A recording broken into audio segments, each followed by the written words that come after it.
আসসালামু আলাইকুম প্রিয় দর্শকবৃন্দ। আজকে আপনারা জানেন যে 31শে ডিসেম্বর বৈষম্য বিরোধী ছাত্র আন্দোলনের প্রোক্লেমেশনটা কেন ব্যর্থ হলো সেই বিষয়ের উপর আদ্যপান্ত আজকে আলোচনা করব। আপনারা সকলেই আমার সাথে থাকুন, ফুল ভিডিওটি দেখুন, তারপরে মন্তব্য জানান। তো আজকে অনেক গুরুত্বপূর্ণ এবং অনেক তথ্য আমি আপনাদের সাথে শেয়ার করব। সকলের সাথে থাকুন, ভিডিওটি শেয়ার করুন। ধন্যবাদ সকলকে। এই প্রোক্লেমেশনটা কেন ব্যর্থ হলো তার কয়েকটা কারণ রয়েছে। প্রথম কারণ হচ্ছে তাদের অভ্যন্তরীণ দ্বন্দ্বের কারণ। অভ্যন্তরীণ দ্বন্দ্বের কারণ হচ্ছে আপনারা জানেন যে বৈষম্য বিরোধী ছাত্র আন্দোলনের সমন্বয়ক ছিলেন নাহিদ, আসিফ, সার্জিস আলম, হাসনাত আব্দুল্লাহ প্রমুখে, আরো অনেকেই ছিল, প্রায় 150 জনের মতো একটা কমিটি। তার মূল নেতৃত্বে ছিলেন নাহিদ এবং আসিফ মাহমুদ।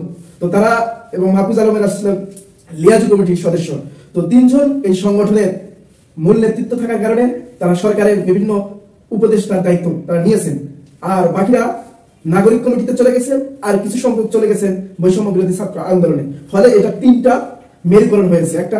একটা ইউনিট যারা আসিফ মাহমুদ, নাহিদ এবং মাহফুজ আলম, তারা সরকারে থাকার কারণে তাদের দ্বারাই তো কোনোভাবে একটা ছাত্র সংগঠন ঘোষণা দিলে সরকার এটাতে ইনভলভ হতে পারবে না। যেই কারণে তারা সরাসরি সেটাকে চাচ্ছিল যে কোনোভাবেই যেন বৈষম্য বিরোধী বা নাগরিক কমিটির মাধ্যমে ঘোষণা হলে হয়তো নেতৃত্ব বা ইতিহাসে তাদের নামটি বেশি স্মরণীয় হয়ে থাকবে।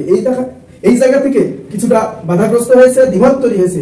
ফলে তারা কোনোভাবেই চাচ্ছিল না, মানে ঐক্যমত নিতে পারছিল না। ফলে আপনারা দেখেছেন যে রাত 12টার পরে দাপ্তরিকভাবে প্রেস নোটিশ করে বন্ধ করে দেওয়া হয়েছে। আবার পরক করে একটা টিম হাসনাত আব্দুল্লাহ, হান্নান মাসুদ এবং সার্জিস আলম, এরা আবার সেটাকে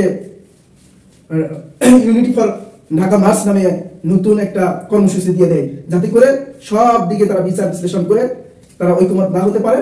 পরক করে তারা সিদ্ধান্ত নিয়েছে যাতে করে এর মূল নেতৃত্ব এবং পরবর্তীতে যেন এর মূল ঘোষক হিসাবে শুধুমাত্র বৈষম্য বিরোধী ছাত্র আন্দোলনের নেতৃত্বে যারা বর্তমান রয়েছে তারা যেন না হতে পারে, সেটার একটা তাদের মধ্যে দ্বিমত সৃষ্টি হয়। ফলে তারা এটাকে সরকারিভাবে করলে কেমন হয়। কিন্তু সত্যিকার অর্থে এই প্রোক্লেমেশনের যে উদ্দেশ্য ছিল যে সরকারকে প্রভাবিত করা, সরকারকে বিপ্লবী সরকারে রূপান্তর করা, কিন্তু তারা করে তারা পরক্ষণে বিভিন্নভাবে ষড়যন্ত্রের শিকার হন। একই সাথে সরকার এই প্রোক্লেমেশনকে বিলম্বিত করেছে। ঠিক একইভাবে বিভিন্ন রাজনৈতিক দল, বিএনপি, জামাত সহ আরো যারা রয়েছে, যারা প্রতীক যে রাজনীতি স্বৈরাচার শাসক আওয়ামী লীগ, এবং তারাও তাদের দোসরদের দিয়ে এটাকে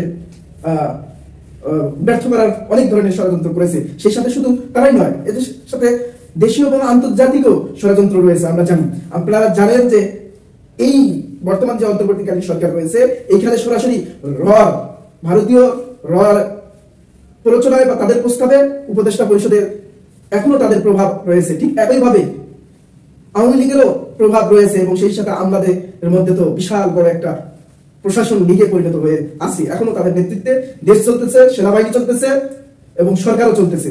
সো এরকম একটা চক্রান্ত, দেশি বিরোধী আন্তর্জাতিক চক্রান্তের কারণে এই প্রোক্লেমেশনটাকে প্রবলিত করলো, দেরি করে ফেলেছে, যাতে করে এর পুরোপুরি ক্রেডিট যেন বৈষম্য বিরোধী ছাত্র আন্দোলন না নিতে পারে, এবং পরবর্তীতে যেন ইতিহাস এটা বিরল একটা ঘটনা না হতে পারে, এবং রাজনীতিতে বা নির্বাচনকে কোনোভাবেই যেন বিলম্বিত না করতে পারে। ফলে একটা বিশাল চক্রান্ত বা ষড়যন্ত্রের শিকার হয়েছে এই বৈষম্য বিরোধী ছাত্র আন্দোলনে। তাদের নিজেদের মধ্যে ঐক্যবদ্ধ না থাকার কারণেও এটাকে তারা অনেকেই সুযোগ হিসাবে চাল চালিয়েছে। তো আরো কিছু ঘটনা ঘটে গেছে এই প্রোক্লেমেশনটাকে নিয়ে। আপনারা দেখেছেন গতকালকে হাসনাত আব্দুল্লাহর ফেসবুক পেজ হ্যাক হয়ে গেছে, সার্জিস আলমের ফেসবুক পেজ হ্যাক হয়ে গেছে। কত ধরনের চক্রান্ত রয়েছে। আরো যে 15 তারিখ সরকার সবার সাথে সমন্বয় করে যে প্রোক্লেমেশনটা দিতে চাচ্ছে, সেই পর্যন্ত আরো অনেক ধরনের ষড়যন্ত্রের শিকার হবে দেশ ও জাতি। সেই জন্য আমি বলবো আপনারাও এই বিষয়গুলোকে সচেতন রাখবেন, এবং বিপ্লব কোনোভাবেই যেন প্রতি বিপ্লবে পরিণত না হয়, এবং বিপ্লব কোনোভাবেই যেন আমাদের কাছ থেকে হাতছাড়া না হয়, সেই বিষয়ে অবশ্যই আমাদেরকে সতর্ক থাকতে হবে। আপনারা জানেন যে আরো অনেক ধরনের ষড়যন্ত্র জাল বলেছে। ঠিক একইভাবে সোশ্যাল মিডিয়া থেকে শুরু করে প্রোপাগান্ডা শুরু করছে। বিশেষ করে যারা মূল নেতৃত্বে রয়েছে তাদের বিরুদ্ধে বিভিন্ন ধরনের প্রোপাগান্ডা ছড়ানো হচ্ছে, এবং যারা এই আন্দোলনের ম্যান্ডেট নিয়ে সরকারে রয়েছে সেসব উপদেষ্টা, তাদের বিরুদ্ধেও বিভিন্ন ধরনের প্রোপাগান্ডা ছড়ানো হচ্ছে।